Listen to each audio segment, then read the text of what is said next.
Bonjour à tous pour ce nouvel épisode. Je suis ravi de pouvoir accueillir Benoît Merlot, un ami de longue date.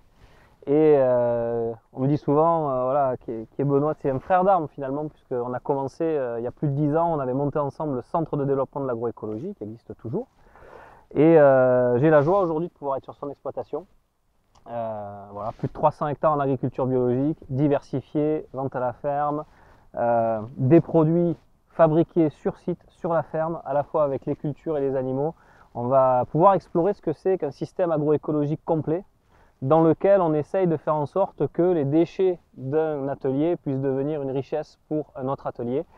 C'est un peu le principe de l'agroécologie, hein, essayer de revenir dans une vision cyclique de l'agriculture. Finalement, ce qu'on considère comme des déchets sont souvent ce qui permet de produire quelque chose d'autre. Finalement, les déchets du ver de terre permettent de faire des belles plantes. Les déchets des plantes permettent de nourrir une activité biologique qui permet d'avoir un sol vivant. Et vous voyez, ça c'est déjà un premier cycle qu'on va avoir l'occasion d'explorer. Et je suis d'autant plus heureux de pouvoir être là avec lui aujourd'hui parce que on se pose souvent la question de qu'est-ce que c'est qu'un système agricole qui peut se rapprocher des cycles naturels et qui peut répondre aux grands enjeux de notre époque. On parle souvent de diversification, on parle souvent de fermes qui peuvent être plus ou moins grandes. Là, on est sur une exploitation biologique, on est sur une exploitation quand même de grande taille, on est sur une exploitation avec des ateliers de production diversifiés, donc on va pouvoir explorer tout ça ensemble.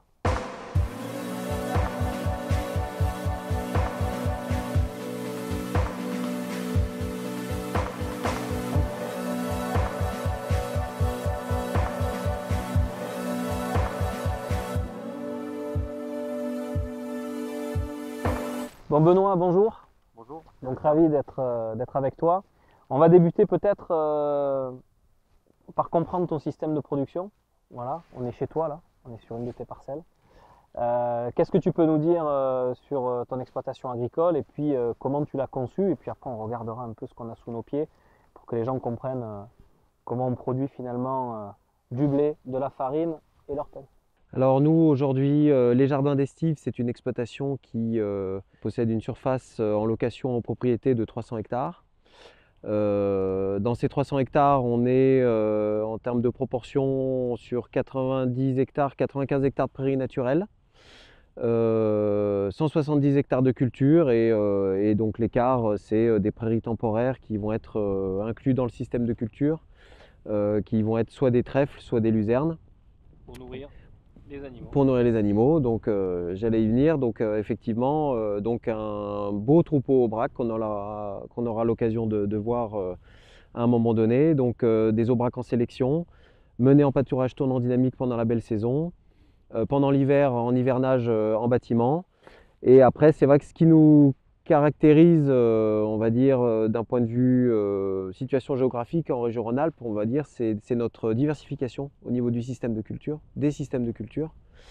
On cultive entre 15 et 17 espèces différentes à l'année. Et ça, je pense que c'est assez particulier. On ne rencontre pas ça partout. Et tout ça est permis grâce également à un système de commercialisation via la vente directe par la transformation. Donc on a un moulin à meule de granit, une presse à huile, on fait du conditionnement et donc on travaille en B2B avec des industriels, avec des magasins spécialisés. Et j'ai oublié de le dire, donc l'ensemble de l'exploitation est labellisé agriculture biologique, et même plus que ça, puisqu'elle est biocohérence.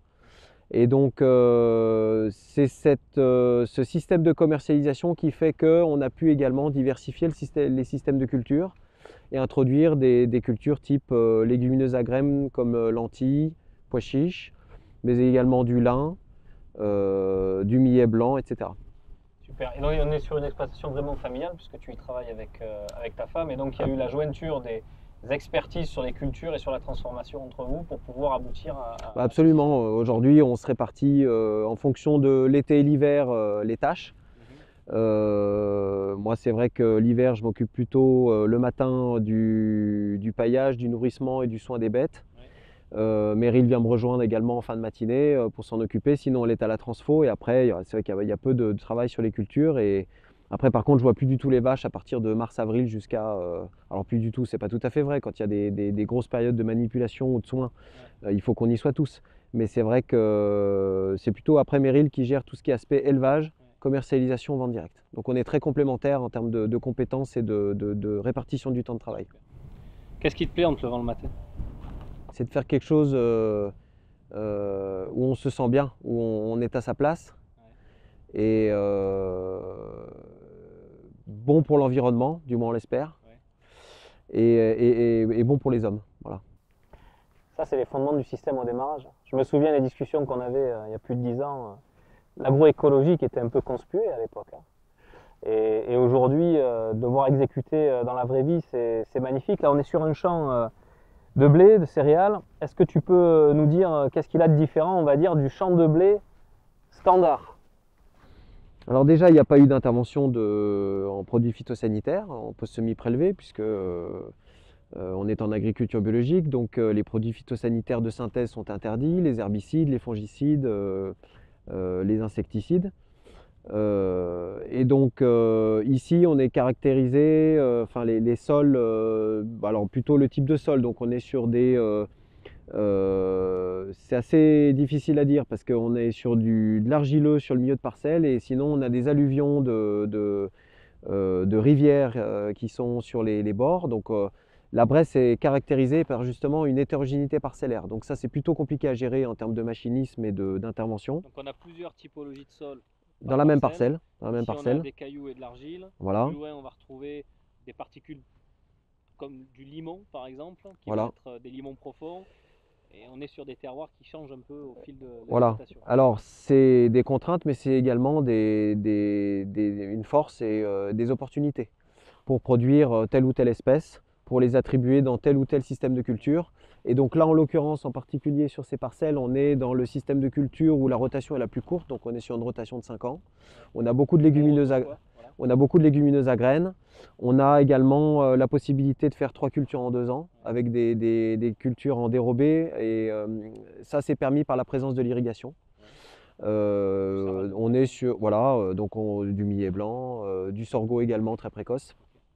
Et donc on a ici sur ce site la possibilité d'irriguer, donc on est sur un site de 35 hectares de culture, et on a la possibilité d'irriguer 30 hectares avec un volume total de 25 000 m3. Donc l'agroécologie, ça ne veut pas juste dire faire moins ou se reposer sur ses lauriers ou être extensif. Mais c'est pas faire moins, c'est faire la même chose ou plus avec moins. Avec moins. Bon, et donc au-delà des aspects hétérogénéité du sol, on a, donc là je l'ai dit, une rotation de 5 ans. Donc ici on a soit une parcelle d'orge derrière moi, qui a été implantée en non-labour avec un passage de scalper avec un précédent soja production de semences. Le scalper, ça veut dire qu'on vient passer non plus avec un travail de sol profond, mais on vient travailler en surface. Voilà. À 3-4 cm.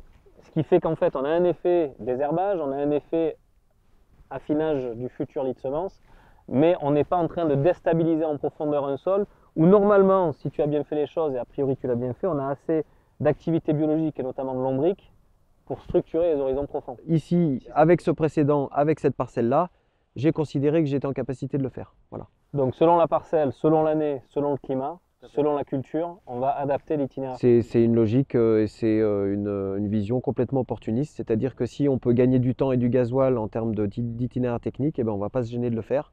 Et comment tu as validé ça? Tu as utilisé cette outil par exemple Triandine ou test bêche. Ensuite, est-ce qu'on a ramassé dans des bonnes conditions? Est-ce que les routes batteuses n'ont pas trop marqué? Etc. Et ça, c'est des choses, c'est en faisant. On voit comment ça réagit.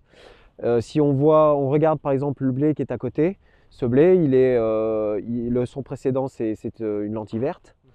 Et l'historique n'est pas du tout le même. On était en présence de graminées, etc. Donc là, j'ai décidé de procéder à un labour avec une charrue déchaumeuse. Donc un labour superficiel, juste pour me débarrasser notamment des raies qui étaient présents. Voilà. Donc ça, c'est une autre chose intéressante. Alors on a un public qui peut être varié hein, sur l'émission, mais un labour classique va se faire autour de entre 18 et 25-30 cm. Un labour avec une charrue déchaumeuse va se faire autour de 15 cm. Donc on va moins profond, on perturbe moins mécaniquement le sol.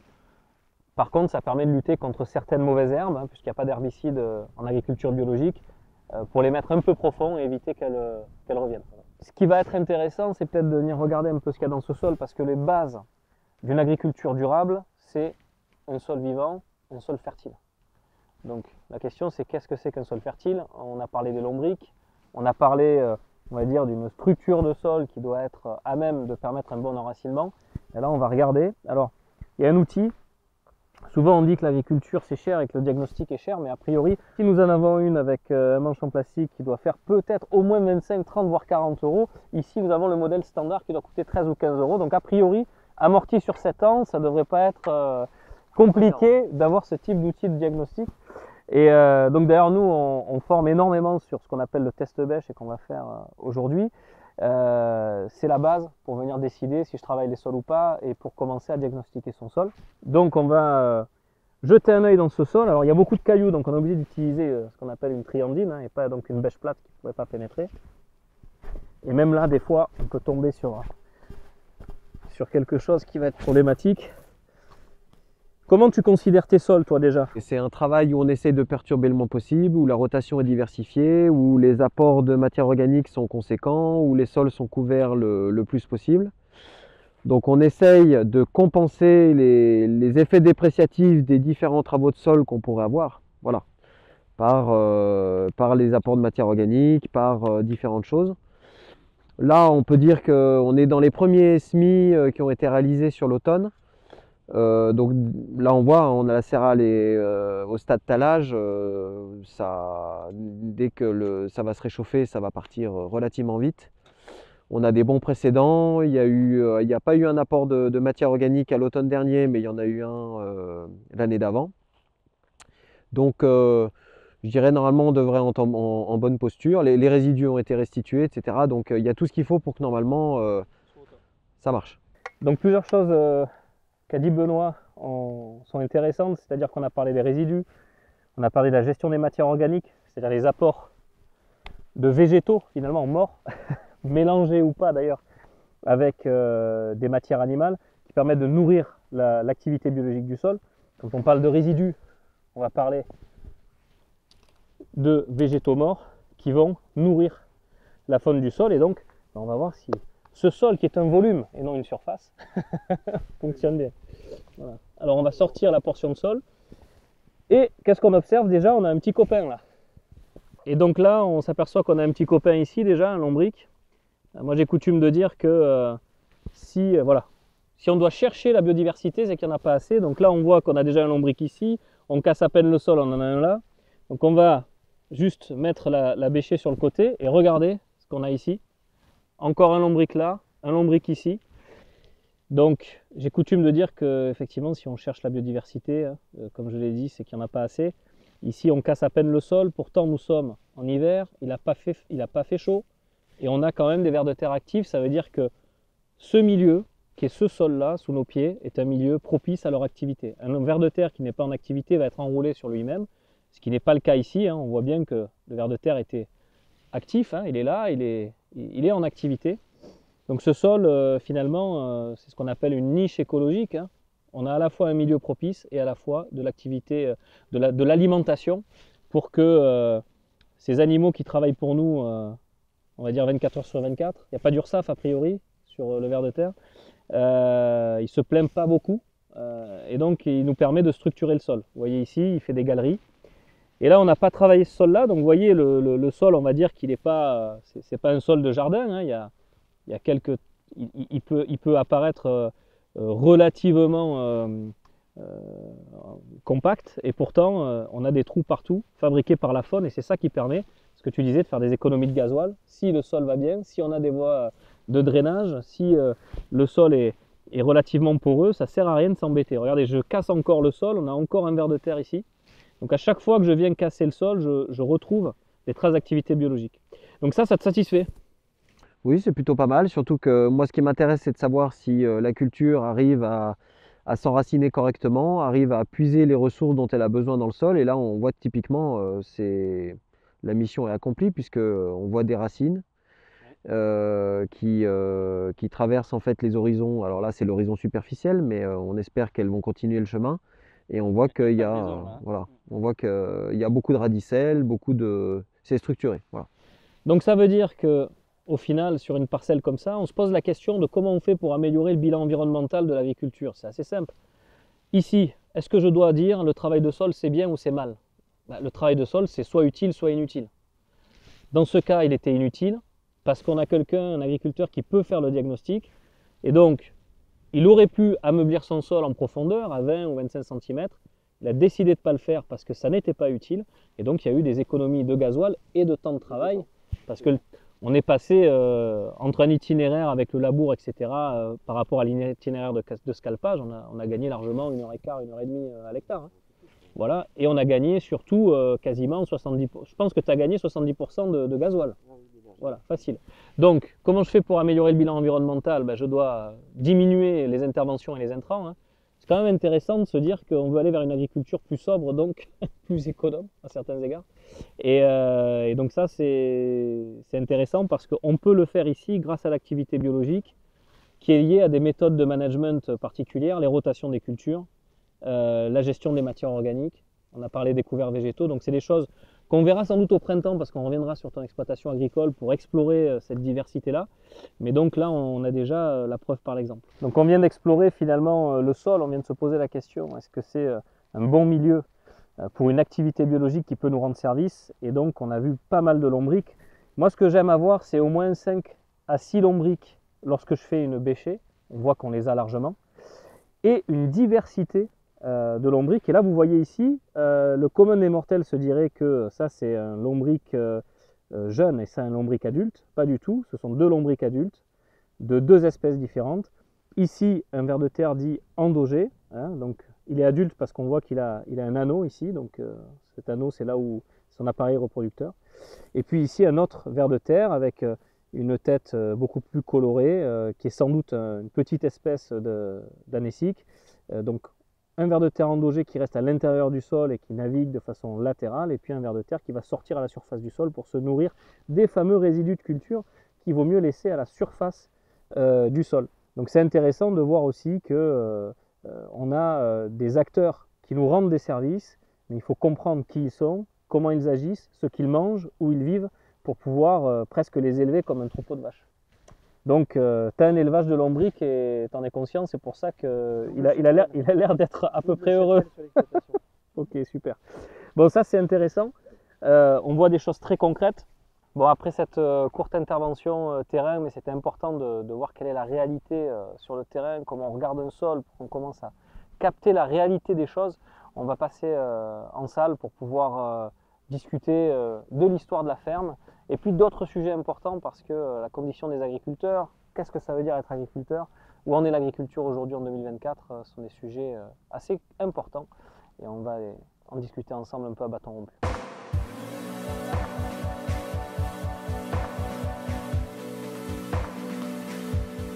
Alors on va aborder plusieurs sujets importants. La place de l'agriculteur dans la société aujourd'hui, elle est différente d'il y a 50 ans, donc on va pouvoir aborder ce sujet, on conclura même là-dessus.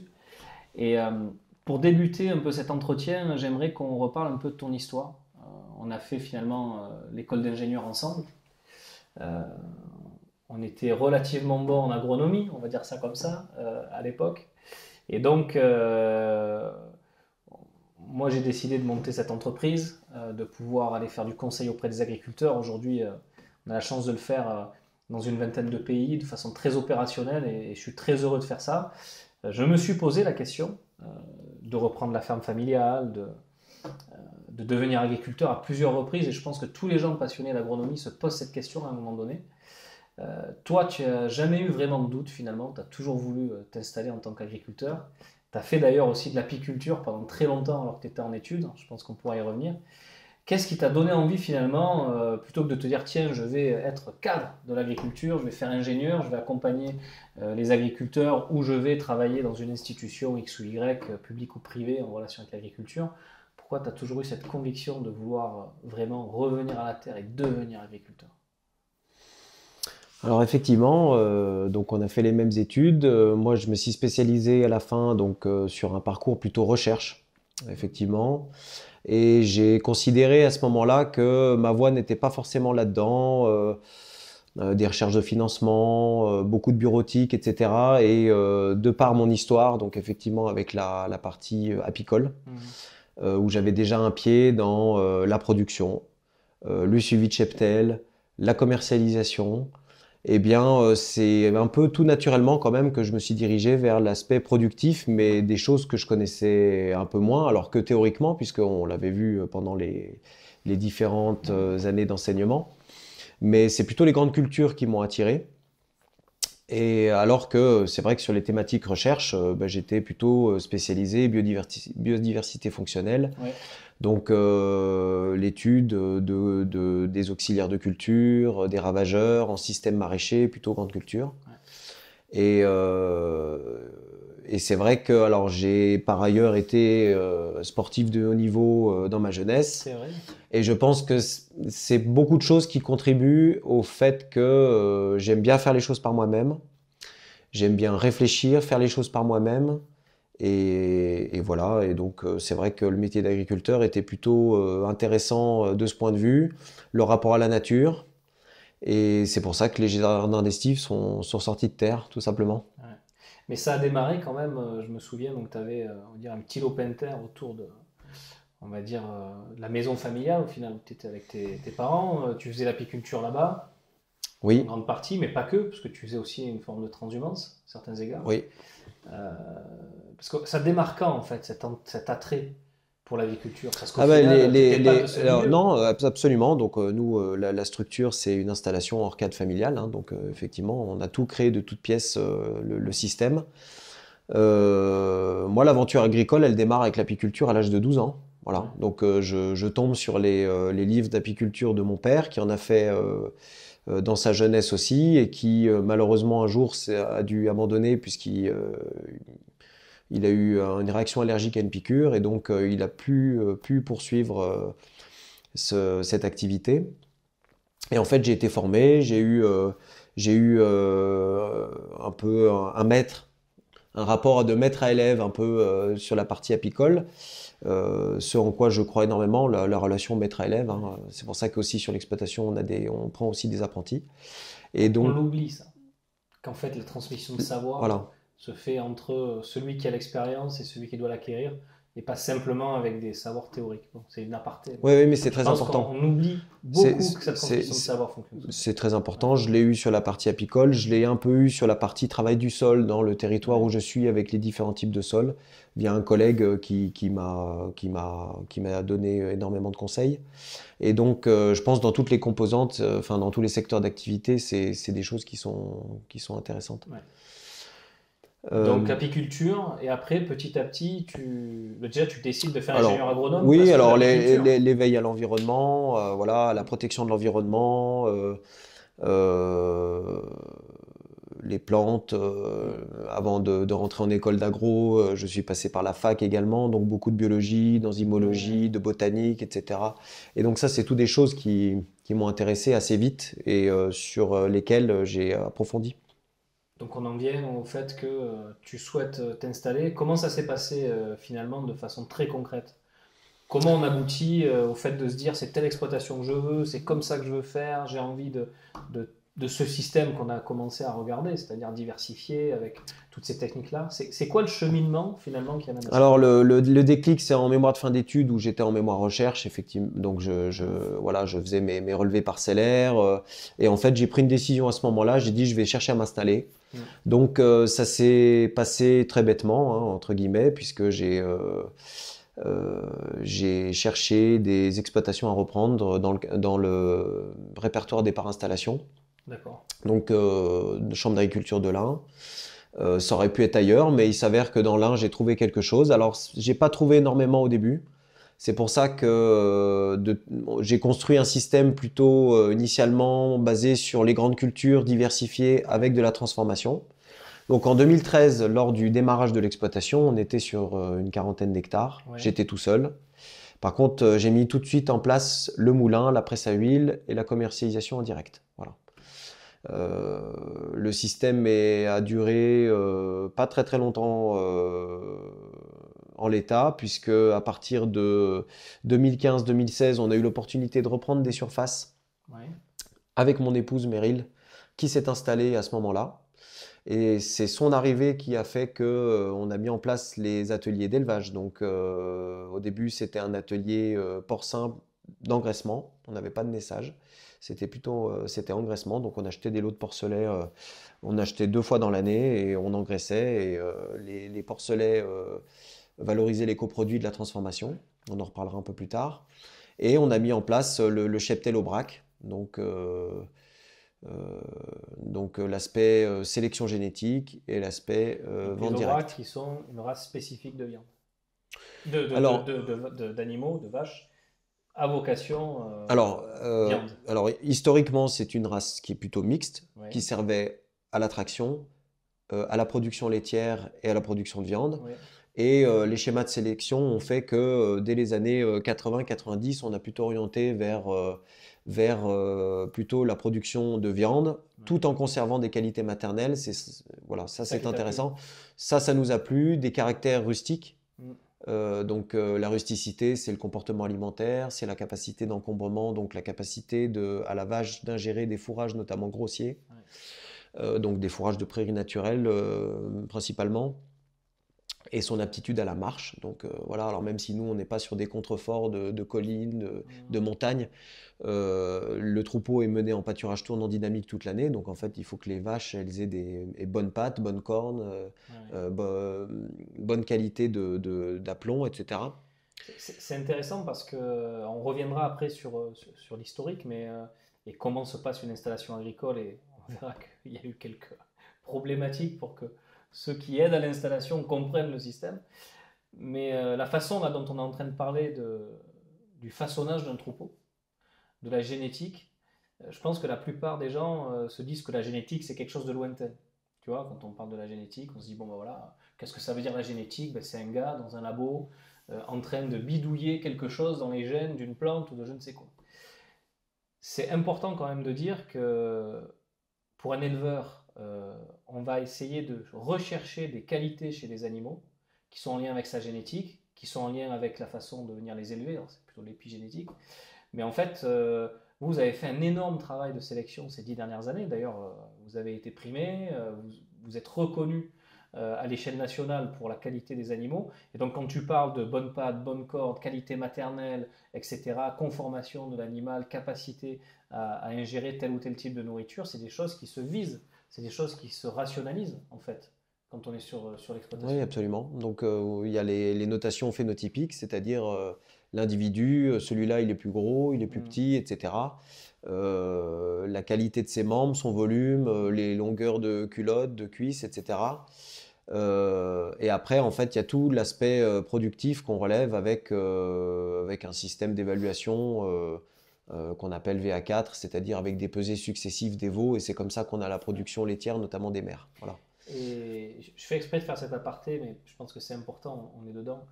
Euh, on dit souvent que l'agriculture durable, entre guillemets, elle est sans élevage, ou que l'élevage est un problème dans le cadre des émissions de gaz à effet de serre. Ceux qui vont être plutôt sur la branche spéciste vont dire que c'est, entre guillemets, inhumain de venir manger des animaux ou de venir les, les, les élever à vocation d'exploitation. Euh, je te sais, avec Meryl, sensible sur ces questions-là et très proche de vos animaux. Qu'est-ce que c'est la relation d'un éleveur à ses animaux aujourd'hui? Eh bien, c'est déjà de nommer les animaux, de pouvoir les reconnaître, d'avoir des interactions positives constamment avec eux, euh, de leur réserver des bâtiments où il y a suffisamment d'espace pour l'hivernage, suffisamment de points d'eau, où il n'y a pas de compétition sur l'alimentation. Ouais. Et déjà, si on coche toutes ces cases, on a une ambiance qui se crée, une rythmique qui est à l'œuvre au sein du cheptel. Et ça, c'est bénéfique pour l'ensemble des manipulations et du suivi qu'on a à faire avec toutes ces bêtes. Et qu'est-ce que c'est la relation intrinsèque? Parce que ces animaux, une partie part à la vente, hein, bien sûr. Une autre partie vient justement quand on n'a plus ces qualités-là ou quand on a des bêtes qui sont arrivées un peu en fin de carrière, on doit les renouveler. Euh, finalement, cette relation-là, Ouais, à l'être, comment ça se passe? alors c'est difficile. Donc sur les animaux avec qui on a le plus de liens, c'est vrai que la réforme est compliquée. Mm. Donc on va pas forcément les valoriser nous en production bouchère. On va plutôt essayer de les vendre pour la fin de carrière à d'autres éleveurs, etc. Ouais. Et comme ça, notre lien en fait n'est pas interrompu par la mort de l'animal, forcément. Ouais. Parce que des bêtes qu'on a élevées, effectivement, c'est toujours un peu compliqué, surtout avec les bêtes avec qui on s'attache. Donc, on essaye de grader, on peut dire ça comme ça. Et, euh, et voilà. Et l'aspect sélection génétique et vente en vif nous permet de pallier à la problématique où on aurait besoin d'emmener un animal À avec qui on a de l'abattoir. l'attachement. Voilà. Ok. Non, mais c'est important de le dire parce que voilà, la Mais, consommation de viande est usuelle aujourd'hui. Effectivement, il y a des élevages très industriels où on va avoir une forme de désincarnation de l'éleveur vis-à-vis de ses animaux. Euh, Vous avez pourtant quand même un nombre de bêtes qui n'est pas anodin. Vous avez des surfaces qui ne sont pas anodines. Vous n'êtes pas à la petite ferme sur des petites surfaces avec un petit troupeau et pour autant, moi je le vois quand je viens chez vous, il y a une relation aux animaux qui est très forte. Et donc ce lien-là, d'ailleurs, il a toujours été là dans la paysannerie. Il s'est un peu perdu avec des systèmes ultra-industriels, hors sol, etc. Ça ne veut pas dire qu'aujourd'hui, il n'y a pas des productions de viande qui sont respectueuses. Forcément, on arrive en fin de vie à un moment donné, mais il y a de l'attachement. On pourrait même dire qu'il y a de l'amour, à certains égards. Et donc, il y a de la considération pour le troupeau, les animaux. Et ça ne veut pas dire que c'est simple de venir s'en séparer. après, il faut quand même soulever l'importance, en tout cas, du cheptel au Ouais. sein de notre système de production. Donc c'est pour ça qu'à partir de 2016, on a mis en place Mm. ce cheptel. Donc là, on en était à la deuxième phase, on va dire, entre guillemets, d'agrandissement de Ouais, tout à fait. l'exploitation. Et on a eu une troisième phase où on a pu acheter un site d'exploitation, où on a pu, on va dire, grossièrement arriver à échelle, en tout Oui. cas pour moi. Avec toute la réflexion qu'il y a derrière, où, donc à partir de 2019, où on a pu arriver sur une surface totale de 300 hectares, Ouais. avec des bâtiments à nous, on a doublé à ce moment-là le cheptel, un peu plus que doublé, Combien d'animaux puisqu'aujourd'hui aujourd'hui? on est sur un cheptel de 75 mères, donc ça fait à peu près 140, 150 équivalents gros bovins par année, Qui est l'unité usuelle. qui est l'unité Équivalent usuelle gros bovin et qui représente à peu près 200 bêtes sur site. nommées sur site. Voilà, à peu près. Ok. Voilà.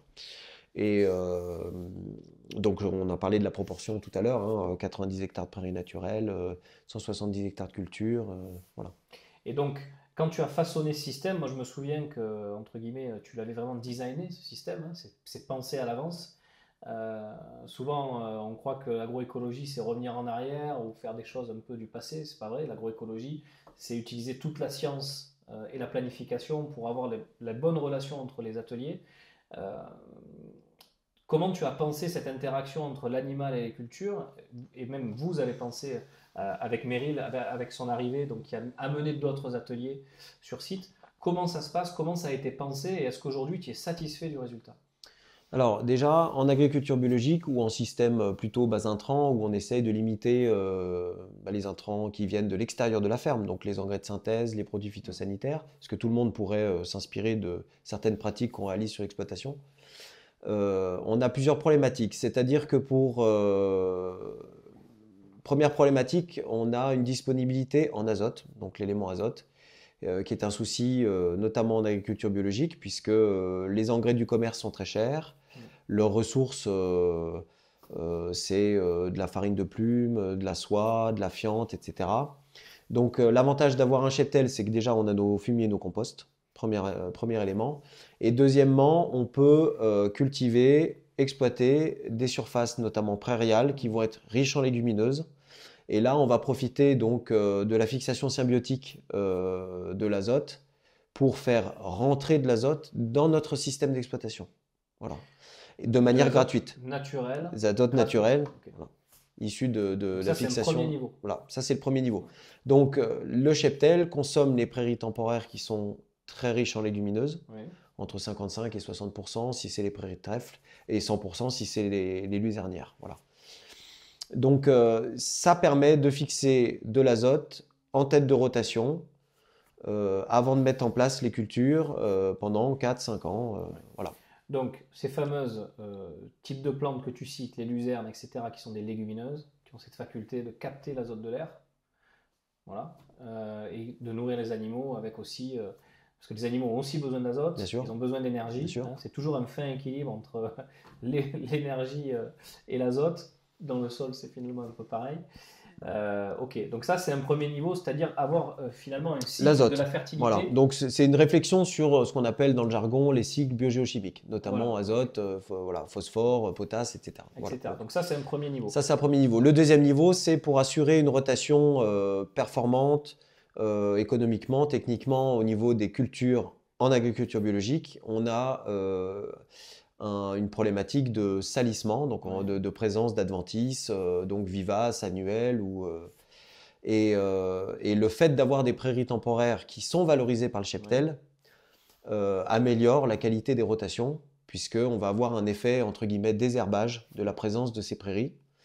Et ça améliore énormément le travail sur la rotation. Puisqu'en bio, donc on n'a pas d'herbicide, la seule manière de venir limiter la présence des adventices, c'est de mettre en rotation des cultures qu'on appelle annuelles, avec des prairies temporaires. Pluriannuelles, 2 Voilà, ans, 3 ans, 4 ans. 3 ans, qui permettent d'occuper l'espace. Et donc quand on repart sur des cultures, déjà, on a un volant de fertilité naturelle qui est meilleur, mais surtout on a moins d'adventices.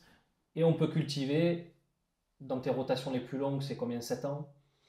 Alors, les rotations, c'est 7-8 ans, donc si on enlève 3 ans de prairie, c'est 5 ans. Voilà. Enfin, Non, mais ce que je veux dire, c'est que tu fais 50 cultures.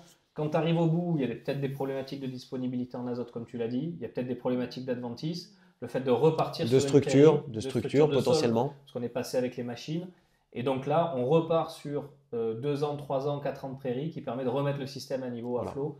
Et c'est reparti pour un tour. Donc ça, c'est le principe des rotations des cultures qui, dans des systèmes, on va dire, intensifs, plus conventionnels, je dirais, des fois sont réduites à peau de chagrin, hein, avec par exemple un blé, un colza, 3 ans, 4 ans. une orge. Et donc en fait, c'est très restreint, c'est toujours des cultures annuelles. Et donc on peut arriver à des ruptures en termes d'agronomie au niveau des sols. Toi, tu essaies de prémunir ça avec la rotation et un ensemble de pratiques. Ok. Donc, on a ces aspects-là. Il y avait un autre aspect que je voulais aborder quand même, parce que tu en as peu parlé, c'est le côté, je fais de la vente à la ferme, je confectionne aussi à la ferme un certain nombre de produits, et forcément j'ai des coproduits. Voilà, quand je fais de la farine, j'ai pas 100% du blé qui passe dans le moulin qui se transforme en farine. Quand je fais de l'huile, j'ai ce qu'on appelle des tourteaux. Donc il y a aussi peut-être la consommation de ces coproduits par les animaux. Et au final, de cette chose, je ne sais pas trop quoi en faire, ça devient de l'alimentation pour les animaux. Alors, sur la partie troupeau ruminant, donc cheptel bovin, on va passer quelques volumes de son et puis également le tourteau de lin qu'on va placer plutôt en engraissement. Ouais. Mais on a fait le choix d'avoir un système d'élevage qui n'est pas consommateur de céréales vraiment sur la partie élevage troupeau. Voilà. Donc ça consomme très peu de volume de coproduits. C'était l'élevage porcin qui était très intéressant, donc l'élevage de type monogastrique, donc au même titre que les volailles. Mais nous, on avait choisi les porcs puisque ça rentrait vraiment dans une chaîne de valorisation d'un savoir-faire au sein de la ferme, etc. Et alors on l'a arrêté, mais pour des raisons organisationnelles, main-d'œuvre, techniques. C'est un atelier qui aujourd'hui est sur le côté, qui n'est plus exploité, mais demain qui peut revenir si toutefois on retrouvait des conditions pour qu'on puisse remettre en place l'atelier porcin. C'était important pour moi d'en parler parce que même si vous l'avez arrêté pour des raisons organisationnelles, on pourra reparler de la difficulté de trouver de la main-d'œuvre agricole fiable et de qualité. Ben là, on avait le système finalement complet que tu avais designé au départ. On avait les monogastriques, donc les vaches. Les moutons sont des polygastriques, ils ont plusieurs estomacs pour digérer. C'est pour ça qu'ils peuvent manger du fourrage, etc. Et les monogastriques, les cochons, les poulets sont comme nous, ils n'ont qu'un seul un appareil digestif unique. Et donc, ils ne vont pas être adaptés à la même alimentation. Et donc, ces porcs, finalement, arrivaient à valoriser un certain nombre de coproduits. Ce qui, en soi, sont des déchets. C'est-à-dire que ce qui sort et deviennent du coup des coproduits. Voilà. Et donc, la boucle est bouclée. Ouais. Ce qui fait qu'on a un atelier qui, économiquement, ne consomme pas énormément de capitaux et rentre complètement dans la vision globale. Donc ça, c'était la vision complète. Voilà. Vous l'avez arrêté temporairement pour des raisons X ou Y. Mais au final, la vision complète était bien cyclique Voilà. jusqu'au bout, où les sous-produits de la transformation rentraient dans un atelier animal qui, lui, participait aussi Voilà. au circuit de vente de la ferme, puisque vous avez la chance de maîtriser vos circuits de vente. Pourquoi vous avez plusieurs circuits de valorisation, vous avez des filières plutôt longues, on travaille avec des coopératives, et des filières courtes, puisque vous travaillez sur site, soit au niveau de la viande, soit au niveau des cultures, et vous vendez en direct avec votre marque. Pourquoi ce choix et aujourd'hui, est-ce que ça te satisfait Alors, la rotation en agriculture biologique doit être diversifiée pour qu'on puisse éviter les problèmes, c'est-à-dire les maladies, l'accumulation de stocks d'adventices, etc., Donc l'adventice, les mauvaises herbes. Hein. les mauvaises herbes. Qui dit diversité de culture dit valorisation. Aujourd'hui, les valorisations en circuit dit long, donc via des coopératives, via des négoces, c'est-à-dire qu'on prend notre récolte, on l'emmène au silo, ils la réceptionnent, ils nous la payent et on n'en cause plus. Ça va bien marcher sur des espèces qui sont plutôt courantes avec du volume. Qui sont du maïs, de l'orge, du blé tendre, du tournesol éventuellement. Quand on commence à vouloir diversifier davantage la rotation et le système de culture, eh bien, on va se heurter à des difficultés, c'est-à-dire que les coopératives ne vont pas souhaiter collecter ces espèces-là. Donc lentilles, pois chiches, millet, sorgho. Souvent, c'est des nouvelles cultures que nous, on a pris le pari d'adapter parce qu'on doit faire face aussi à un dérèglement climatique qui est de plus en plus présent. Et donc, par exemple, le maïs, il a été abandonné, on a mis plus de tournesol, on a introduit le pois chiche, le sorgho, le millet. Et donc, toutes ces cultures qui ne trouvent pas de débouchés aujourd'hui, c'est la vente directe qui nous permet d'écouler alors soit tout, soit une partie de la récolte. Voilà. Et une chose avant de passer sur le volet transformation pour comprendre un peu ce que vous faites, on parle de blé, mais le blé c'est une espèce. Dessous il y a des variétés. Et il y a un travail d'ailleurs que tu avais initié à l'époque au tout début du centre de développement de l'agroécologie et qui était en dynamique avec des producteurs. Donc les choses ont évolué depuis. Mais c'est quand même quelque chose qui reste sur l'exploitation agricole, des variétés plus anciennes, plus rustiques. Alors oui, aujourd'hui c'est complètement appliqué, hein. On a 70% de la sole de blé, donc on a entre 40 et 50 hectares de blé. Aujourd'hui sur l'exploitation, on a 70% qui est en association, variété moderne, variété ancienne. Voilà. Et donc issu de ces collections qu'on a réalisées au tout démarrage de l'activité, il nous reste 3-4 variétés qui sont en mélange et qui évoluent au gré des années, voilà, qui sont en population, voilà, effectivement. Donc, population, ça veut dire quoi? Ça veut dire qu'en fait, chaque tige de blé qu'on peut voir dans le champ n'est pas identique d'un point de vue génétique, contrairement à beaucoup de variétés modernes qui, par praticité, mais aussi par besoin de reproductibilité, sont identiques d'un point de vue génétique. Et donc, on va chercher à lisser la performance par la diversification du patrimoine génétique dans une variété population, là où dans une variété qu'on appelle fixée ou lignée, eh bien, on a une reproductibilité par fixation du patrimoine génétique. Donc toi, tu mixes les deux pour avoir la flexibilité, la rusticité et la performance. Exactement. Okay. Vis-à-vis des maladies, vis-à-vis du rendement, vis-à-vis de la qualité. Boulangère. Qualité boulangère, voilà. Donc on fait vraiment les mélanges donc ça nous amène vers les débouchés. Donc on a certaines espèces qui sont valorisées par les négoces et les COP, et on a toute une partie qui est stockée. Donc on transforme sur l'exploitation, moulin, presse à huile. On a un outil de tri assez rudimentaire, mais qui a le mérite d'exister. Et quand on a du tri un peu plus précis à faire, on a de la prestation pour notamment le triage optique. Alors on voit qu'il y a plein de choses à faire. Il y a des cultures, il y a des animaux, il y a de la transformation, il y a du stockage. Ça veut dire quoi la vie d'un agriculteur avec autant de diversité? Alors, je ne vais pas demander la semaine type, elle n'existe pas, mais quand même, que se passe-t-il? Avant d'une semaine type, c'est vrai que l'installation, déjà, on peut dire quand même qu'elle est difficile, parce que le système est difficilement compréhensible pour quelqu'un qui n'est pas habitué à des systèmes diversifiés, notamment en bio. Donc c'est vrai que les études économiques ont toujours été compliquées à réaliser et à faire adopter par les organismes financiers. Donc l'installation a été compliquée. Et en fait, il faut investir partout. C'est-à-dire que vous devez investir sur vos capacités de production, cheptel, tracteur, matériel. Donc là, bon, vous avez des leviers. On a activé des leviers d'investissement en collectif, hein, via les fameuses CUMA. Donc on a du matériel qui est en commun avec d'autres. Mais après, il y a des choses, on ne peut pas investir en collectif, hein. Donc l'aspect transformation, cellules de stockage, matériel, donc moulin, presse à huile. Donc ça, c'est toutes des choses qui nous appartiennent. Donc une exploitation diversifiée avec énormément d'ateliers, c'est beaucoup d'investissements, beaucoup de capitaux et une grosse charge mentale également. Voilà. C'est-à-dire qu'il faut être partout, il faut que le système puisse tourner tous les jours et partout. Voilà. Alors aujourd'hui, on peut parler un peu de la main-d'œuvre, hein. Nous, on a une personne à mi-temps. Alors en plus des 2 associés exploitants, on a une personne à mi-temps qui s'occupe plutôt de la partie transformation, colisage, mise en sachet, etc. On va avoir une personne qui va venir nous aider lors des périodes intenses au niveau des tracteurs. Donc ça correspond à peu près à un 20%. Et on a un apprenti. Voilà. Voilà ce qu'on a aujourd'hui. C'est insuffisant, mais aujourd'hui, on attend d'avoir une santé économique un peu plus intéressante, un peu plus stable, pour pouvoir se dire, eh bien, peut-être que c'est bien de rajouter soit un associé exploitant, soit un salarié à temps plein. Voilà. Donc finalement, il y a eu on va dire 2 traversées du désert. La première, c'est l'installation, réussir à s'installer. Alors les 2 installations, la mienne, et celle où il a ta fallu compagne. quand même tirer quelques ficelles. Ouais, on va en parler. L'installation de Meryl, parce que de la même manière, le même problème s'est reposé, c'est-à-dire investissement dans un cheptel, les capitaux, l'agrandissement, et sur une structure qui n'était pas déjà amortie et qui était encore jeune.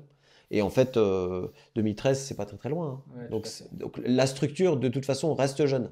Oui, tout à fait. Mais ça fait quand même 10 ans. Et on va voir que ces 10 ans-là, mine de rien, l'année qui arrive, ça va être une année où les annuités vont vraiment diminuer, Oui. donc qui va vous permettre d'avoir de l'air économiquement. Mais quand on n'a pas une famille agricole, un père, etc., qui vont transmettre une partie de l'infrastructure, là, il faut tout acheter, quand on est ce qu'on appelle hors cadre familial. Et donc, le paiement de cette infrastructure de production, hein, de cette structure de production, est cher, compliqué, et pendant des années, finalement, impacte la trésorerie et la capacité à se tirer un salaire, on va dire, qui devrait être relativement élevé. Moi, j'ai coutume de dire, alors, on peut en débattre, hein, mais pour moi, un agriculteur devrait gagner tous les mois à minima 3 000 ou 3 500 euros net. Oui, par rapport aux responsabilités, et aux heures. Voilà. Et s'il va jusqu'à 5 6 000 ou 10 000, moi, ça me satisfait encore plus parce que c'est un métier noble et il doit être rémunéré. Aujourd'hui, les rémunérations sont souvent en dessous de 2 000 euros pendant longtemps, donc ça a été votre cas. Là, ça va arriver à sans doute quelque chose d'un peu mieux, mais ça veut dire que c'est un vrai engagement sur la longueur de s'installer aujourd'hui en hors cadre familial, malgré des systèmes qui marchent, malgré une réputation que vous avez par rapport à vos produits qui est excellente. Et donc, c'est important quand même de le dire. C'est-à-dire que l'agricole, alors hors cadre d'autant plus, mais c'est un projet de vie déjà, parce que c'est tous les jours, c'est tous les week-ends, c'est les jours fériés. Et si vous voulez vous échapper pendant 2 jours, eh bien il va falloir en fait, la difficulté qu'on se fasse un week-end, effectivement. Il faut solliciter des personnes pour nous remplacer, etc. Et puis, on est quand même les grands perdants en fait, il manque 40 ans d'inflation sur les productions agricoles, hein. Donc, du reste, les manifestations actuelles en sont le témoin. C'est que il manque de valeur ajoutée sur la production agricole. On peut prendre un exemple, hein. Le coût du matériel agricole, qui a fait x3, on va dire en combien de temps? 20 ans? Oui, un peu plus. Voilà, oui. un peu plus, 25 ans, 30 ans. Les productions n'ont pas fait x3. A priori, les productions n'ont pas fait x3. Non. Donc rien que ça, ça montre qu'on a l'augmentation des charges continuelles, que ce soit les engrais, que ce soit la mécanisation, que ce soit l'énergie. L'énergie a été un très gros sujet avec la guerre en Ukraine. Peut-être moins pour vous, mais beaucoup, par exemple, pour les gens qui ont des grosses chambres froides, comme les producteurs de pommes ou autres. Donc les charges augmentent. Par contre, au niveau des produits et des entrées, ça ne suit pas. Donc on a on va dire, cette compression là, qui fait que c'est complexe Oui, oui, de alors gérer son activité. nous, on a un système un peu particulier. On espère bien que d'ici quelques années, le système va être complètement lissé, que le rythme de croisière va être atteint. Mais c'est pas pour ça que. Alors, nous, le fait d'avoir de la transformation, ça permet de capter la valeur ajoutée que l'on n'a pas si on commercialise en circuit dit long. D'où ce choix aussi. D'où le choix, c'est une stratégie, hein, c'est une stratégie c'est une stratégie économique. Et qui vous permet d'être quand même à un niveau de rentabilité. Aujourd'hui, ce qui vous impacte beaucoup, c'est le remboursement des Oui, c'est annuités, le remboursement mais le système est viable. Le système est viable. Voilà. Oui. Mais Oui. le fait d'avoir autant de choses à rembourser fait que Voilà. pendant un Et temps... la fragilité, c'est d'avoir autant de choses à rembourser et aussi potentiellement de mauvaises années. Voilà. Et donc là, la marge de sécurité, elle se travaille. Et pour nous, peut-être que notamment sur 2024, elle n'a pas été suffisante. Voilà. Donc, Non, mais de toute façon, c'est assez singulier puisque l'agriculture, on a un niveau de rentabilité de l'industrie lourde avec les aléas du climat. exactement. Ce qui en fait un des métiers finalement les plus, je ne vais pas dire aléatoires, mais on pourrait dire ça, par rapport à une industrie qui serait sous un immeuble, enfin dans un hangar, en faisant tourner des machines. Donc là, pour le coup, effectivement, c'est ça, et c'est important d'en prendre connaissance. Donc avec tout ce système atypique qu'on a décrit, j'aimerais bien qu'on revienne un peu sur le processus d'installation. Parce qu'en France, l'installation est très administrée, hein. C'est une vraie bureaucratie. Les syndicats agricoles sont impliqués. Les chambres d'agriculture, qui sont les chambres consulaires, doivent être là pour accompagner, qualifier les systèmes agricoles et donc leur dire est-ce que c'est éligible ou pas, notamment aux aides à l'installation. Comment ça s'est passé la présentation en comité du système que tu proposais? Alors, donc moi, ça a été une installation hein, plutôt classique. Donc, installation aidée, dans le jargon on dit ça comme ça, donc aidée par l'État avec des taux bonifiés, avec une dotation jeune agriculteur. Et donc effectivement, il faut faire à l'époque ça s'appelait un PDE, un plan de développement de l'entreprise. On a la vue d'un technicien, on a la vue de quelqu'un qui s'occupe de plus la partie économique. Et après, eh bien, on a le fameux passage en commission départementale d'orientation agricole, La CDOA. la CDOA. Et donc là, les banques disent si oui ou non, ils soutiennent, si les autorisations d'exploiter pour récupérer les terrains sont valables, si on autorise, etc. Donc c'est là effectivement où on peut avoir un peu des tensions. Et quand on a un système atypique, bio, dans une région, enfin sur un territoire où on n'a pas forcément l'habitude de voir des systèmes comme ça, mais effectivement, il y a alors moi ça m'a jamais inquiété, mais le regard des autres peut être pesant, j'imagine, pour certains. Et ça n'a pas été simple d'avoir les autorisations d'exploiter. Alors les autorisations d'exploiter, oui, on a eu quelques soucis au gré des différentes entreprises pour il y a certaines parcelles qu'on n'a pas eues, hein, bien sûr, hein, parce que comme c'est l'outil de production par excellence, hein, il faut des terrains pour produire. C'est la chasse au terrain, hein, effectivement. Hein. Donc, ça, c'est un peu la guerre dans la campagne, la chasse au terrain. Ouais. Ça, c'est un sujet. Ouais. Voilà. On a ici un système donc, qui est économiquement inviable, même s'il est impacté durant une certaine période par le remboursement des annuités dû à des investissements qui sont importants, voire essentiels.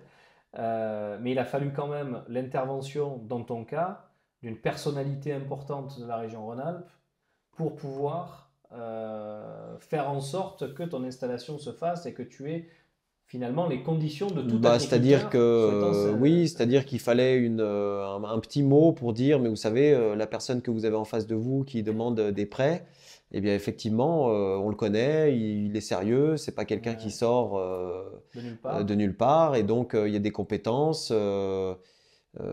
Voilà. Donc oui, je pense que il n'y a pas tout le monde qui a la chance aussi d'avoir des contacts, d'avoir des réseaux et donc de pouvoir se faire aider au même titre on a pu être aidé. Voilà. Donc ça, c'est quand même important de le dire, c'est que malgré tout, voilà, il faut se battre des fois pour faire advenir des systèmes un peu différents et qu'ils puissent bénéficier des aides classiques. Je pense que c'est important de le citer et de montrer qu'effectivement, pour beaucoup d'agriculteurs qui souhaitent s'installer en hors cadre familial, aujourd'hui, je crois que c'est la majorité des agriculteurs qui s'installent en hors cadre familial. Je crois qu'on est autour de 50%. J'ai discuté avec une personne qui s'occupe des jeunes agriculteurs. C'est très important. Voilà, c'est très important. Donc, ça a dû être facilité. Mais le fait d'avoir des systèmes atypiques, c'est quand même quelque chose d'inusuel et de compliqué à faire passer, puisque les techniciens agricoles qui sont censés évaluer le système, en fait, n'ont pas les normes. Et je me souviens qu'à l'époque, tu avais dit, ben, j'ai un EBE par hectare qui est, je ne sais plus, 2, 3 ou 4 fois supérieur à la norme parce que je fais de la vente directe et donc je génère beaucoup plus de plus-value.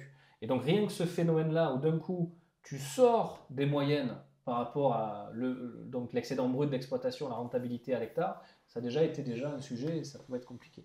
Oui, et puis il y avait également des dissensions sur la partie technique plutôt, parce que moi j'étais sur un territoire où le bio n'était pas forcément courant, et donc il n'y avait pas de référence. Il n'y avait pas de référence. On m'a dit que sur certaines espèces, on allait produire une fois sur trois, une année sur trois, Donc, il y etc. avait toutes ces croyances. Et donc comme quoi, beaucoup de croyances, beaucoup de. Alors je dis pas qu'aujourd'hui c'est facile.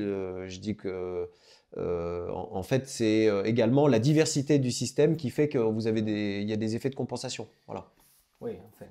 Après, quand on voit l'état de tes cultures à la récolte, des fois, il y a des choses assez sympathiques. On ne sait pas différencier un champ conventionnel d'un champ biologique. Donc après, c'est là aussi, il y a des facteurs de production à mettre en place. On pourra voir ça quand on ira chez toi ce printemps. Ok, donc tout ça, ça permet quand même de comprendre le vécu d'un agriculteur. Aujourd'hui, si on prend un peu de recul, quelle est ta vision sur la condition de l'agriculteur aujourd'hui en France et pourquoi tu penses ça? Eh ben, je pense que c'est compliqué. C'est compliqué, c'est un métier par les choix qui ont été faits par les personnes qui sont à la tête de ces exploitations, c'est des projets de vie. Et en fait, moi je considère qu'aujourd'hui, c'est un décalage, tous ces gens-là sont en décalage total par rapport au restant de la société qui s'est beaucoup tertiarisé, qui s'est beaucoup déconnecté de la provenance de son alimentation. Et c'est vraiment difficile. Nous, on le ressent ces dernières années. Alors, il y a beaucoup de départs en retraite qui sont pas, on n'a pas de jeunes qui remplacent les départs en retraite. On a vraiment un manque de rentabilité. Et aujourd'hui, je pense que c'est le cœur du sujet. C'est-à-dire que les prix payés aux producteurs sont complètement insuffisants pour assumer la reprise d'une exploitation. Parce que autant on peut avoir par passion, mais sous couvert de passion, on ne peut pas tout faire non plus. Et donc par passion, on peut avoir un emploi du temps relativement chargé, mais ça n'empêche pas qu'on devrait pouvoir avoir les moyens économiques d'embaucher, de se soulager et d'avoir un cadre de vie, un rythme de vie qui pourrait s'approcher d'autres secteurs de l'économie. Oui. Voilà. Et aujourd'hui, et du reste, on le voit lors le dernier recensement, on a perdu 100 000 exploitations en 10 ans. On a une augmentation de la pure activité. Et c'est plus la partie agricole qui est principale, elle est secondaire. Ouais. C'est-à-dire que les agriculteurs font ça, mais ils font ça le week-end. C'est-à-dire qu'ils ne peuvent plus vivre de leur activité agricole. Donc on voit bien qu'il y a un problème de rentabilité sur la partie production. Et on voit aussi autre chose, c'est la diminution de l'élevage, puisque l'élevage c'est de l'astreinte. Et quand les personnes souhaitent faire de la pure activité, eh bien souvent c'est l'élevage qui disparaît.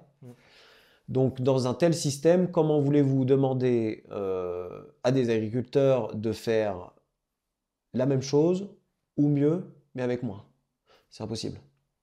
S'ils sont moins sur leurs exploitations, s'ils ne profitent pas de l'inflation au même titre que les industries agroalimentaires ou la distribution, et que la part qui est réservée à la production agricole ne cesse que de diminuer, avec des charges qui ne font que d'augmenter, on ne peut pas y arriver.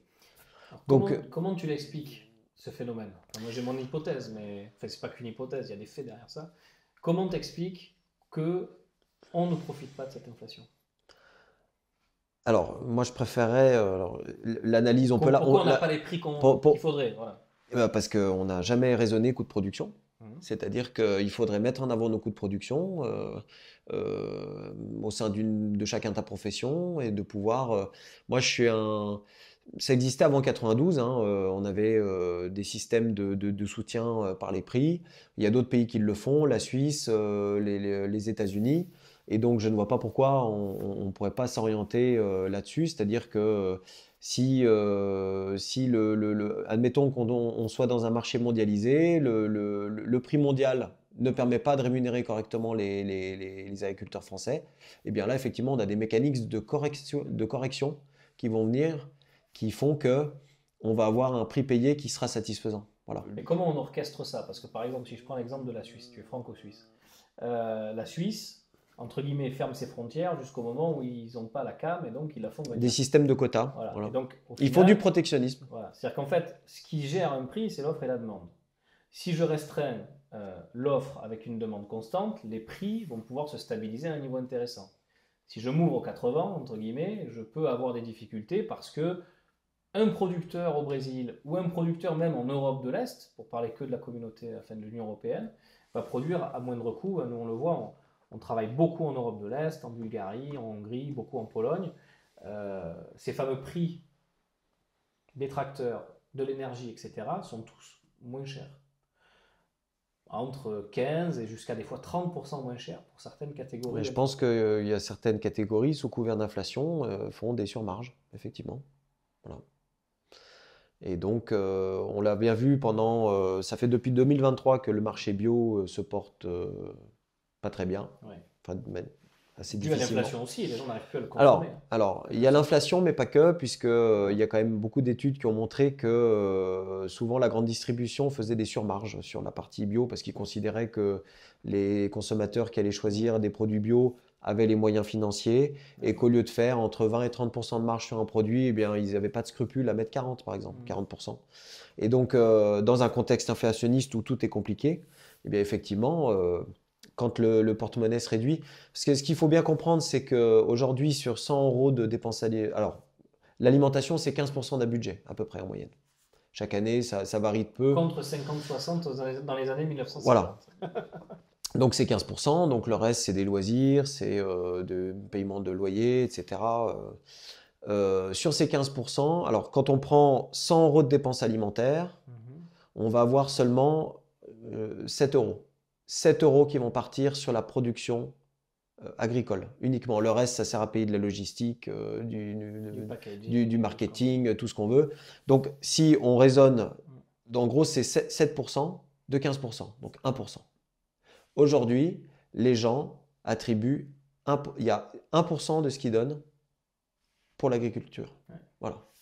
De toute façon, on l'avait vu j'ai vu des études, notamment sur le prix d'une baguette, où il restait, je crois, moins de 10% en agriculteur sur la baguette. Alors, je pense que c'est important de comprendre que les intermédiaires dans une chaîne de valeur sont essentiels. Oui, mais je pense Livrer, qu'il y a des profits qui sont beaucoup trop importants. Il y a une redistribution qui pourrait être faite. Donc ça, c'est déjà un premier niveau. Je pense aussi qu'en tant que pays développé, on souffre par rapport au coût de la main-d'œuvre, etc., qu'on a chez nous, par rapport à d'autres pays où en fait on n'a pas les mêmes réglementations. Oui, et puis vu qu'on est mis en etc. concurrence déloyale pour finir avec ces autres pays-là. En tous les cas, la mondialisation parfois crée des distorsions. Ces distorsions, ça fait partie des distorsions qui font que malheureusement le produit est beaucoup ramassé par rapport à ce qui devrait être, par rapport à l'inflation, effectivement. Ok, donc ça c'est quelque chose d'intéressant. Finalement, la difficulté, je pense qu'on faut pas regarder les choses sur le mauvais côté. Il y a une passion, il y a un métier qui fait du sens, il y a une vocation. Il y a aussi un confort quand on est sur son exploitation, on se lève le matin, on est à son compte, on travaille avec la nature. Après, il y a un certain nombre de problématiques qu'on a pu citer, l'accès au foncier, les prix, le volet remboursement de l'infrastructure de production quand on part de rien, qu'on a pu citer. Comment on pourrait améliorer finalement, de façon réaliste, bien sûr, le quotidien d'un agriculteur, et comment on pourrait finalement contrebalancer un mouvement qui aujourd'hui est en bonne route, c'est-à-dire agrandissement de l'exploitation moyenne, réduction drastique du nombre de producteurs. Aujourd'hui, on ne remplace pas un producteur sur deux. Donc ça veut dire que mécaniquement, on a une augmentation de la taille d'exploitation, une sorte de désertification de la main-d'œuvre agricole qui est prégnante. C'est-à-dire que je pense que si c'est un sujet qui revient chez les agriculteurs quand ils souhaitent embaucher un salarié agricole, c'est que c'est très compliqué à trouver. Et quand on l'a trouvé, c'est compliqué à ce qu'il soit fidèle et à ce qu'il fasse le travail, entre guillemets, comme on pourrait l'attendre, avec l'intensité dont il est nécessaire sur une exploitation agricole. Comment on fait? Quels seraient les scénarios positifs, constructifs? Alors, pour tout le monde, j'en sais rien. En tout cas, nous, ce qu'on a essayé de mettre en place, c'est donc déjà de renforcer en fait toutes les dynamiques où on maîtrise le prix. Ouais. Donc tout ce qui est possible de transformer, on transforme. Voilà. Donc on travaille en B2B avec les entreprises, on travaille avec le consommateur, on travaille avec des magasins spécialisés, etc. Voilà. Donc on essaie de transformer le maximum. Après, alors on bute également sur des problématiques, hein, puisque notre capacité de stockage aujourd'hui sur la partie céréalière n'est pas infinie. Et donc on aurait besoin d'avoir un peu plus d'espace, mais ça viendra dans les années suivantes. Donc moi, ce que je crois beaucoup parce qu'après, bon, si on fait un tour d'horizon, si on parle un peu de l'adaptation au dérèglement climatique, etc., et il y a des points communs et des points de convergence entre la préservation de l'environnement et le consommateur, et également des règlements climatiques, c'est notamment la diversification des assolements. Ouais, Donc les différents pluricophytos avec le dérèglement climatique. Mais pour ça, il faut qu'il y ait des filières de valorisation. Si on n'a pas de filière de valorisation, et notamment territorialisée, on ne peut pas y arriver. Parce que les agriculteurs potentiellement veulent bien produire plein de choses. Par contre, il faut qu'on leur collecte, il faut qu'on les paye. Et nous sommes aujourd'hui dans une dynamique où tout ce qu'on vendait, ce qui était en plus qu'on vendait par les coopératives ou les négoces, on essaye de se mettre en collectif avec d'autres exploitations agricoles pour avoir notre outil de stockage, de tri, et pouvoir valoriser directement, nous, avec des industriels, notre production. Vous refaites l'histoire des coopératives. Voilà, sauf qu'on est à échelle. On est à échelle, on s'adresse aux gens, et c'est vrai que des fois on se retrouve dans des situations où on rencontre des industries qui ont déjà travaillé avec des coopératives mais qui ont arrêté parce que ça convenait plus. Mais qu'est-ce que ça veut dire? Ça veut dire qu'aujourd'hui les coopératives sont tellement grandes qu'elles n'arrivent plus à répondre à certains besoins particuliers, et donc d'où la nécessité de se regrouper entre quelques agriculteurs proactifs pour refabriquer un collectif capable de rendre ce Voilà. service. C'est ça Il semblerait. Alors, j'ai pas toutes les réponses, mais il semblerait que ce soit ça, puisque nous, en fait, on a énormément de contacts. Les gens sont assez moteurs, ils veulent qu'on travaille avec eux. Et on se dit, mais pourquoi ils se sont pas adressés ou pourquoi ça n'a pas marché avec les coopératives ou les négoces? Ok. Et donc en gros, ta réponse, c'est un maximum d'autonomie Alors, pour avoir la liberté. c'est autonomie, c'est des infrastructures. Oui. C'est également, je pense qu'il faut vraiment parler de déspécialisation des systèmes aussi, c'est-à-dire qu'il faut diversifier. Alors on peut diversifier en culture, on peut diversifier en élevage, Oui. et donc on retrouve une certaine cohérence également. Alors nous, ce qu'on a fait à notre échelle, mais Oui, ce qu'on oui. peut faire au niveau à l'échelle d'un territoire, Oui. sur eh bien, une certaine cohérence en termes d'éléments nutritifs, azote, etc. D'accord. Euh, Donc c'est bien penser le système au démarrage pour qu'il y ait, on va dire, un cyclage, que ça soit dans la fertilité des sols, les différents ateliers, diversification des cultures. Donc ça, c'est le volet amont. Et le volet aval, c'est une maîtrise sur ses propres circuits de commercialisation pour ramener un maximum de valeur ajoutée au sein des il fermes. faut ramener la valeur ajoutée pour avoir une bonne valorisation des productions, rémunérer correctement les chefs d'exploitation et les salariés s'il y en a, et pouvoir assurer l'investissement. Parce que c'est quand même très intéressant. On a eu plusieurs rapports depuis 3 mois, et notamment il y a eu le rapport de la grande consultation du Shift Project. Ça s'est jamais fait, donc on a presque tous reçu, les 380 000 exploitations françaises, une enquête où il fallait répondre. Ça a duré une demi-heure, je crois. Et il y a à peu près 700 agriculteurs qui ont répondu, donc c'est quand même assez massif. Et c'est unanime. Les gens veulent changer, veulent modifier leur système, seulement ils n'en ont pas les moyens. Mais c'est ce qu'on voit habituellement, hein. Donc il y a les problématiques déjà d'accès aux nouveaux savoir-faire pour changer. Et une fois qu'on les a, comment je fais pour réformer une partie de mon parc matériel, pour pouvoir faire cette diversité de cultures qui sont relativement peu achetées par les grands organismes stockeurs comme les coopératives ou les négoces, malgré leur envie, hein, parce qu'en fait, nous on travaille avec beaucoup de coopératives et de négoces. Alors sur le papier, ils vont vouloir faire des filières alternatives, mais en fait, il y a peu d'acheteurs derrière et c'est complexe. En tous les cas, peut-être pour l'échelle, c'est-à-dire qu'à partir du moment où on est devenu très gros, comment je fais pour remplir à moitié mon silo que je dois amortir? Et donc, effectivement, toi, ta stratégie, c'est de revenir à des tailles, entre guillemets, intermédiaires, capables il faut de gérer designer cette correctement, il faut calibrer correctement le tri, le stockage, le volume qui va s'écouler. C'est pour ça qu'au niveau des collectivités locales, c'est très très intéressant de travailler parce qu'on a un gros levier, c'est la restauration collective. Ouais, Et là, en fait, on a énormément de volume.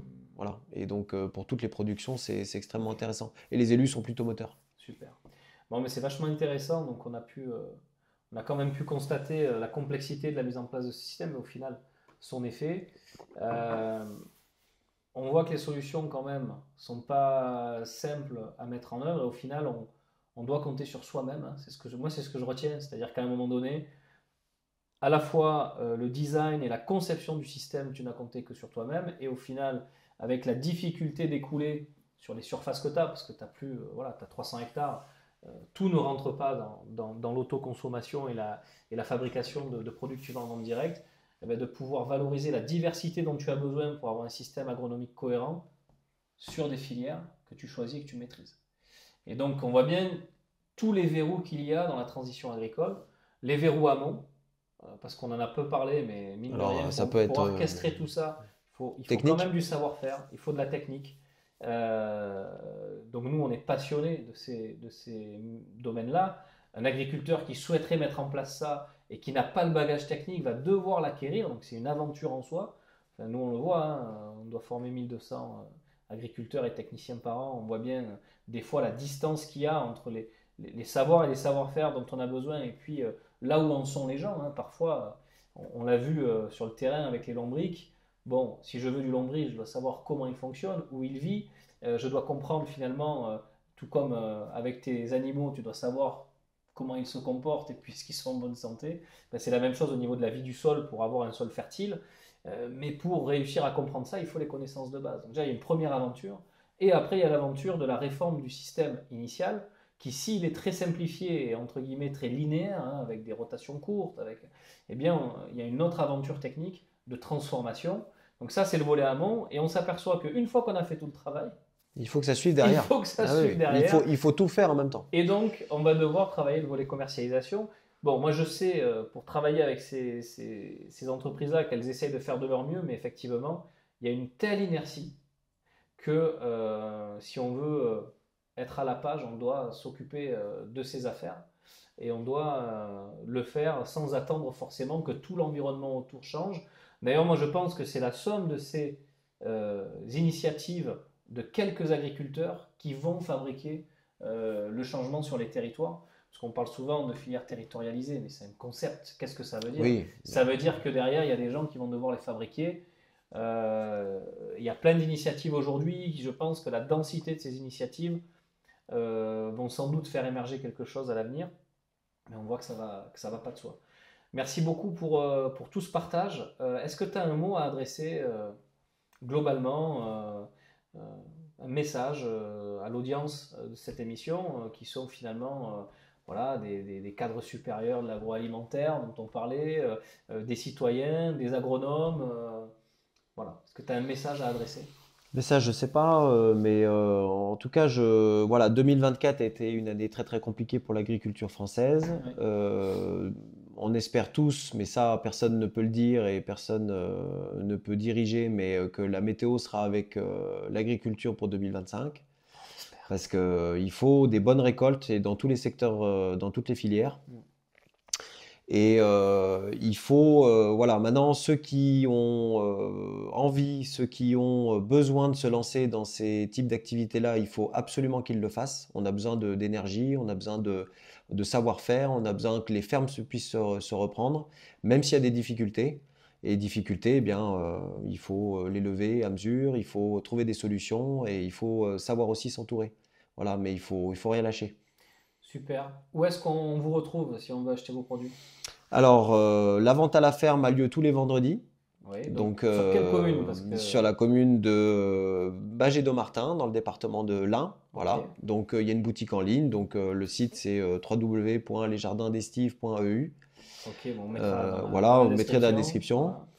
et toutes les personnes qui souhaitent visiter un peu plus le système de manière pratique, technique, sont les bienvenues. Bon, mais merci beaucoup pour tout ça. Merci pour pour ta l'accueil. sincérité. Merci pour l'accueil. Je pense que c'est important de comprendre le vécu d'un agriculteur et son histoire et qu'il puisse le communiquer. Je pense que c'est trop peu su. Hein. Et merci pour tout ça.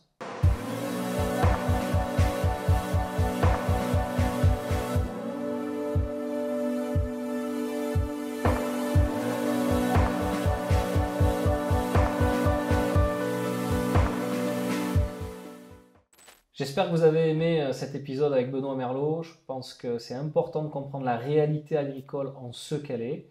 Et donc là, vous avez eu un témoignage profond et sincère.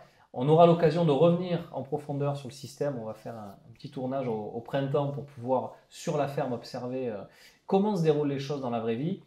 En attendant, n'hésitez pas à vous abonner. N'hésitez pas aussi à liker cette vidéo. C'est important parce que ça permet de pouvoir travailler sur de nouveaux épisodes. C'est le seul moyen de paiement sur cette chaîne. Je fais cette émission pour vous donner accès à mon réseau, pour vous donner accès à mon écosystème qui a été construit sur 15 ans. Donc n'hésitez pas à vous abonner à la chaîne, c'est important, ça nous permet de pouvoir voir que vous êtes motivé pour continuer à avoir des épisodes. À liker cette vidéo, activer la fameuse cloche parce que c'est ça qui permet de dire à l'algorithme de YouTube que vous aimez cette vidéo. En attendant, on se retrouvera d'ici quelques semaines pour un nouvel épisode. Portez-vous bien.